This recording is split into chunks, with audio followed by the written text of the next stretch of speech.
চাওকচোন গোটেই ঘৰটোতে পানী, গোটেই চাৰিওফালে পানীয়ে ভৰ্তি হৈ আছে। ৰাতিলৈকে চাগে বৰষুণ দি থাকিলে আৰু বেছি হ'ব। গোটেই ঘৰটোতে এতিয়া থাকিবলৈ ঠাই নাইকিয়া হৈ গৈছেগৈ।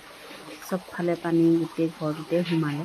সকলোবিলাক বস্তু এতিয়া ইয়াত দেখিছেনে, ওচৰ চুবুৰীয়া মানুহ আহি ইয়াত এনেকৈ দাঙি দাঙি তুলি থ'বলগীয়া হৈছে। বৰ বেয়া লাগিছে দেখি। তাকে আপোনালোকৰ আগত শ্বেয়াৰ কৰিলোঁ। আৰু দেখিছেনে, এইটো কিন্তু আমাৰ নহয়, আমাৰ ডাঙৰ বাহঁতৰ ঘৰ। ইয়াত দেখিছেনে পানীয়ে গোটেই ভৰ্তি হৈ গৈছে। চাৰিওফালে গোটেই ঘৰটোতে সোমালে। ৰাতিলৈকে চাগে আৰু বহুত বেছি হ'ব। বৰ বেয়া লাগিছে দেখি। সিহঁতে ইয়াত ভিডিঅ' কৰি দেখাইছে মোক। দেখিছেনে বাৰু বানপানীৰ ফলত কিমান ক্ষতি হয় মানুহৰ।